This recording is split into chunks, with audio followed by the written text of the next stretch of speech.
പാപ്പാ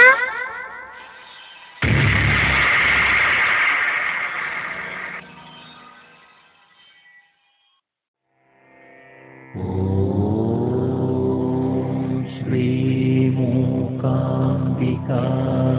നമഃ.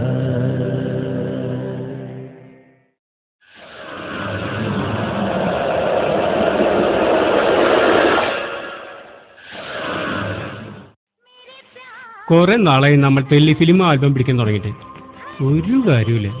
പുതുമയുള്ള എന്തെങ്കിലും ചെയ്യണം, അതാണ് എന്റെ ചിന്ത. ആ സന്തോഷിനെ പോലെ. ഏത് സന്തോഷ്? സംഭവം എന്തോ ആവട്ടെ, ആള് ക്ലിക്കായി. നമ്മളെല്ലാം രക്ഷപ്പെടുന്ന സൂപ്പർ ഐഡിയ എന്റെ കയ്യിലുണ്ട്. ലോകത്തിലെ ആദ്യത്തെ യൂട്യൂബ് സിനിമ. ലോകത്തിലെ ആദ്യത്തെ യൂട്യൂബ് സിനിമ? നിനക്കൊക്കെ വട്ട. എടാ, യൂട്യൂബിലുള്ള പല സിനിമകളും യൂട്യൂബിന് വേണ്ടി മാത്രം എടുത്തിട്ടുള്ളതല്ല, മറ്റു മാധ്യമങ്ങൾക്ക് വേണ്ടി എടുത്തിട്ടുള്ളവ യൂട്യൂബിലൂടെ വരുന്നു എന്ന് മാത്രം. യൂട്യൂബിൽ കൂടി സംപ്രേഷണം ചെയ്യുന്ന ലോകത്തെ ആദ്യത്തെ സിനിമ, അതാണ് എന്റെ ലക്ഷ്യം. നിനക്കെന്താ സന്തോഷ് മാനിയെ പിടിച്ചോ? യൂട്യൂബ് സിനിമ യൂട്യൂബിന് വേണ്ടി മാത്രം എടുക്കുന്ന ലോകത്തെ ആദ്യത്തെ സിനിമ, ഇത് നമുക്ക് അടിച്ചു പൊളിക്കണം. 2 മണിക്കൂർ ഡൗൺലോഡ് ചെയ്ത് ആര് കാണാനാ? 20 മിനിറ്റ് ദൈർഘ്യമുള്ള എപ്പിസോഡുകളെ നമ്മൾ ഇതിറക്കും. ആളുകൾക്ക് ഇഷ്ടമുള്ള എപ്പിസോഡുകൾ കാണാം. ഐഡിയ കൊള്ളാം. പ്രൊഡ്യൂസർ ആരാ? എനിക്ക് പരിചയമുള്ള കബീർ എന്നൊരാൾ ഗൾഫിൽ നിന്ന് വരുന്നുണ്ട്. നമുക്ക് അയാളെ പോയി കാണാം. ഓക്കെ.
പാപ്പാ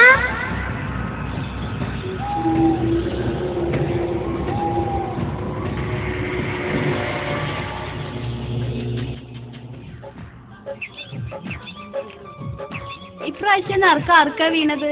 സുമതേച്ചിക്ക്. അടുത്ത തവണത്തെ കുറിക്കാശ് നീ പിടിക്ക്. ഇക്കാക്ക വന്നാ പോണില്ല എന്നാ പറഞ്ഞിരിക്കണത്. ഗൾഫൊന്നും ഇപ്പൊ അത്രക്ക് മെച്ചല്ലാന്ന് പറയണത് നേരാ. 7 കൊല്ലം കഴിഞ്ഞിട്ട് ഒന്നും ഉണ്ടാക്കാൻ പറ്റിയില്ല. ഉണ്ടാക്കാൻ കഴിഞ്ഞില്ല വെച്ചാലും വാപ്പുണ്ടാക്കിയ കടം വീട്ടിയതും പെങ്ങന്മാരെ കെട്ടിച്ചതും എല്ലാം ഇക്കല്ലേ. പിന്നെ എങ്ങനെ സമ്പാദ്യം ഉണ്ടാകാനാ? ഹലോ ഹലോ അബീർക്കയാ? ഹലോ എന്നാ ശരി റഹ്മാനെ. ഹലോ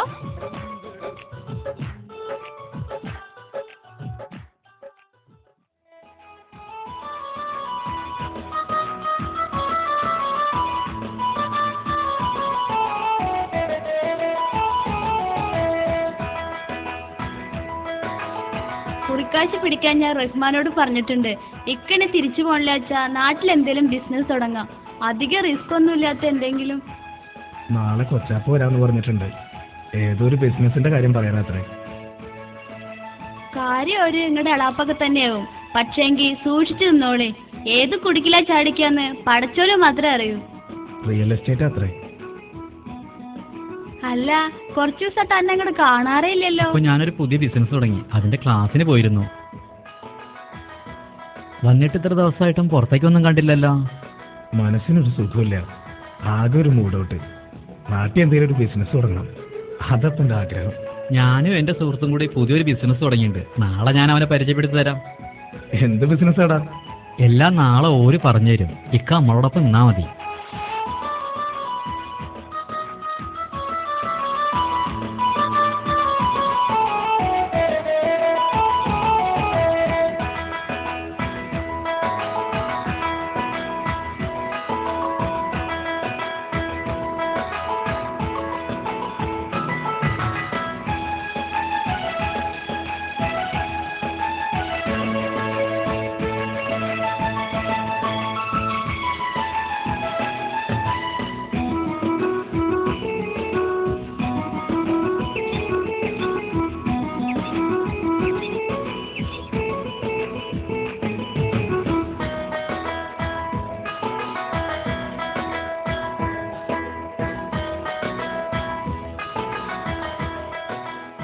നിങ്ങൾ എന്താ അത്ര ചിന്തിച്ചിരിക്കണത്?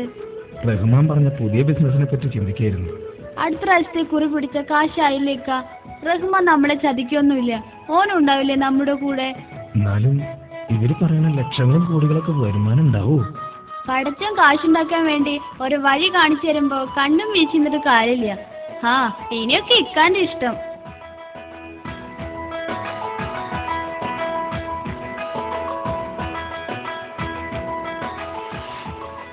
ഞാൻ പറഞ്ഞു വരുന്നത് സാറിന് മനസ്സിലായില്ലേ? നെറ്റിൽ നമ്മുടെ കമ്പനിയുടെ വെബ്സൈറ്റ് കാണാൻ കഴിയും. www.facebooknetwork.com. അതാണ് വെബ്സൈറ്റ്. അതിൽ നോക്കിയാൽ 1 ലക്ഷം മുതൽ 50 ലക്ഷം രൂപ വരെ വരുമാനമുള്ളവരെ കാണാൻ കഴിയും. 25,000 രൂപയുടെ ഒരു പർച്ചേസ് ചെയ്തുകൊണ്ട് ഇതിൽ ചേരാം. പിന്നെ നിങ്ങളുടെ ടൗണിൽ 2 പേരെ കൊണ്ടുവരണം. എല്ലാവർക്കും ഒപ്പം നിന്ന് ഹാർഡ് വർക്ക് ചെയ്താൽ രക്ഷപ്പെടാം.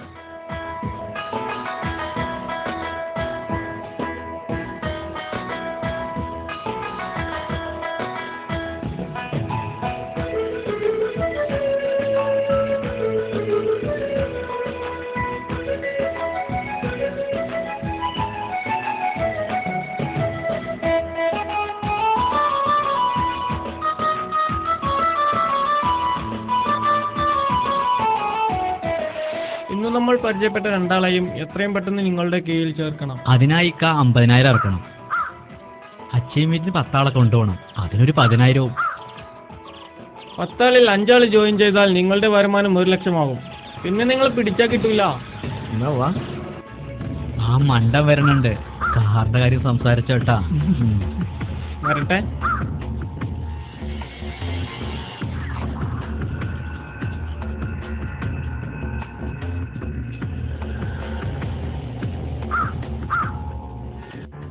നോക്കട്ടെ. No thanks. എന്നും ഇങ്ങനെ ബൈക്ക് മതിയോ? ബിസിനസ്സിൽ രക്ഷപ്പെടണമെങ്കിൽ കാർ വാങ്ങണം. അതാ അതിന്റെ ഒരു കെറ്റപ്പ്. കാറിലൊക്കെ ചെന്നാലേ ആളുകളെ വീഴ്ത്താൻ പറ്റൂ. ബിസിനസ്സിൽ ഗ്രോത്ത് ഉണ്ടെന്ന് പറയാതെ തന്നെ ആളുകളെ വിശ്വസിപ്പിക്കാൻ പറ്റും. കറക്റ്റ്. നിങ്ങൾ പറയുന്ന ഒരു കാര്യമുണ്ട്, പക്ഷേ എന്റെ കാശില്ല. ഇത് ബെറിൽ. ഇവന്റെ കെയർ ഓഫിൽ പലിശയ്ക്ക് കടം കൊടുക്കുന്ന ഒരാളുണ്ട്. ബാങ്കിലെ പോലെ സമയമൊന്നും എടുക്കൂല. പെട്ടെന്ന് ശരിയാവും.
ബിസിനസ്സിൽ എനിക്ക് പരിചയമുള്ള കുറെ ആളുകൾ കൊണ്ടുവന്നു. എൻ്റെ കയ്യിലുണ്ടായിരുന്ന പണം മുഴുവൻ തീർന്നു. കാറിൻ്റെ അളവ് തെറ്റി. അറിയാത്ത ബിസിനസ്സിനായി പണമിറക്കി തുറന്നവരുടെ പേരിൽ ഒടുവിൽ എൻ്റെ പേരും കൂടിയായി. ഫേസ്ബുക്ക് നെറ്റ്വർക്കിലൂടെ കോടികൾ സമ്പാദിക്കാമെന്നവരുടെ വാക്കുകൾ എല്ലാം വെറുതെയായിരുന്നു. ഇന്ത്യയിൽ എവിടെയും രജിസ്ട്രേഷൻ ഇല്ലാത്ത ഒരു കള്ള കമ്പനിയായിരുന്നു അത്. ബ്ലാക്ക് മണി കൈകാര്യം ചെയ്യുന്ന ചിലർ ഒരുക്കിയ വെബ്സൈറ്റ് മാർക്കറ്റിംഗ് ആയിരുന്നു. കടക്കാർ എൻ്റെ വീട്ടിലെത്തി കാർ ബ്ലേഡ് കമ്പനി പിടിച്ചെടുത്തു. എൻ്റെ സമ്പാദ്യമെല്ലാം നഷ്ടമായി. ജീവിതം ഇനിയും ഒരു പിടിയില്ല. ഹലോ, ഞാൻ കുറെ നേരെ ട്രൈ ചെയ്യണു. വേഗം ആ പൈസ ഒന്ന് ശരിയാക്കണം, അല്ലെങ്കിൽ ആകെ പെട്ടു. ഞാൻ കഷ്ടത്തിലാ. പ്ലീസ്. ഇക്ക കേറിയിരിക്കേ. നിന്റെ സൽക്കാരം കേൾക്കാൻ വേണ്ടിയിട്ടോ കാണാൻ വേണ്ടിയിട്ടോ വന്നതല്ല. നിന്റെ പൈസയുടെ ഒരു തീരുമാനം ഉണ്ടാക്കണം. നീ കുറെ അവധിയായി പറയണു. മനസ്സിലായടാ? നീ ഒരാഴ്ച അല്ല, ഒരാഴ്ച കഴിഞ്ഞിട്ടെങ്കിൽ നീ നിന്റെ കുടുംബം അനുഭവിക്കും. മനസ്സിലായടാ?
ഇക്കാക്ക് എത്ര ദിവസമായി ഇങ്ങനെ ഇരിക്കണോ?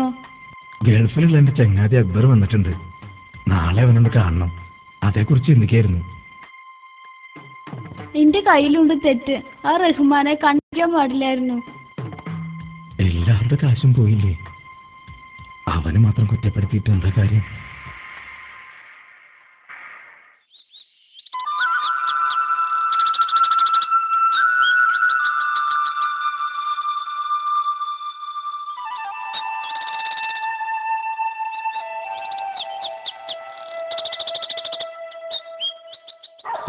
നീ എവിടെയായിരുന്നു?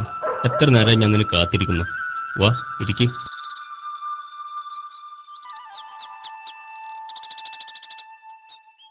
നിന്നെ കണ്ടിട്ട് മനസ്സിലായില്ലല്ലോ എന്ത് പറ്റിച്ച. കണ്ടില്ലേ പത്രത്തില് സന്തോഷ് പണ്ഡിറ്റിന്റെ ഒരു ബുദ്ധി. യൂട്യൂബിൽ അവന്റെ പാട്ട് ഹിറ്റായി. അവന് പാട്ട് പാടാനുള്ള കഴിവുണ്ട്, അതില്ലാത്തവന്റെ കാര്യവും. ഞാൻ ആ വിഷയം വിട്ടു.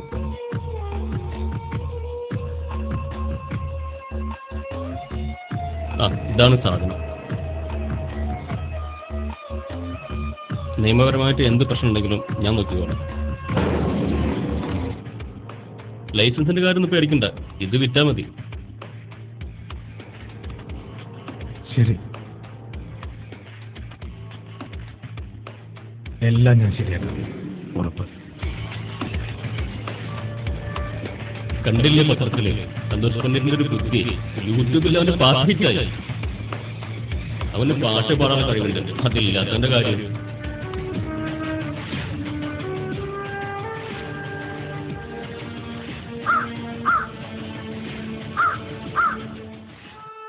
ബാപ്പാ, 2 മാസമായിട്ട് സ്കൂളിൽ ഫീസ് കൊടുത്തിട്ടില്ല. ഉമ്മച്ചി പറയണ ബാപ്പച്ചിയുടെ കയ്യിൽ കാശൊന്നുമില്ലെന്നാ. മോളുടെ ഫീസും നമ്മുടെ പ്രശ്നങ്ങളൊക്കെ തീർക്കുന്ന വഴി ബാപ്പ കണ്ടിട്ടുണ്ട്. എന്തു വഴി? അതൊക്കെ നമുക്ക് പിന്നെ മനസ്സിലാവും. എത്രയും പെട്ടെന്ന് ബാപ്പ ഒരു വഴി കാണണം, അല്ലെങ്കിൽ ക്ലാസ്സിൽ നിന്ന് പുറത്താക്കും. ഇല്ലടന്നത്തെ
കുടുംബത്തെ രക്ഷിക്കാൻ ഏതൊരു മാർഗമുള്ളൂ.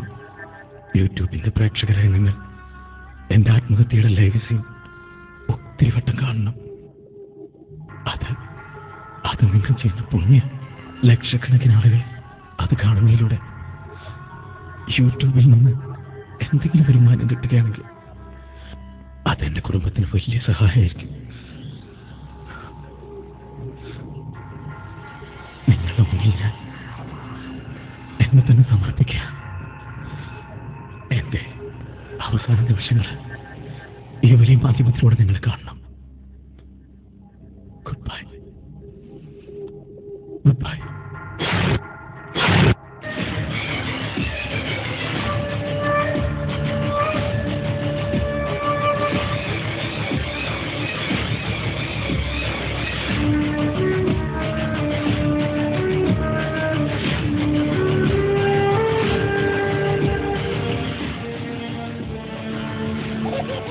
What?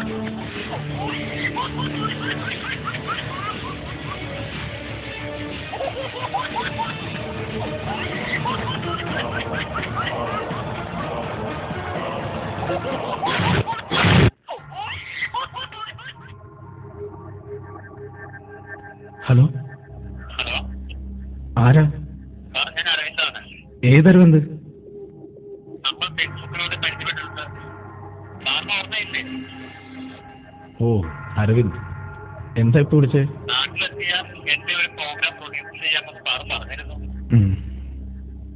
സാറിന് ഓർമ്മയില്ലേ? ഓർക്കുന്നു. സാറിന്റെ നാട്ടിനകത്ത് ഞാനും ഉണ്ട്. അരവിന്ദ്, ഹോട്ടൽ ഷാർജയിൽ റൂം നമ്പർ 109 ഞാനുണ്ട്. ഒരു പ്രോഗ്രാമിന്റെ ഡിസ്കഷനുമായിട്ട് 10 മിനിറ്റിനുള്ളിൽ താങ്കൾ വന്നാൽ നമുക്ക് കാണാം. തീർച്ചയായിട്ടും. Okay sir. ഓക്കെ. സോറി കേട്ടോ, ഒരു കോൾ വന്നു, അതാ കുറച്ച് വൈകിയത്. ഇപ്പൊ കാണാം നിങ്ങൾക്ക്.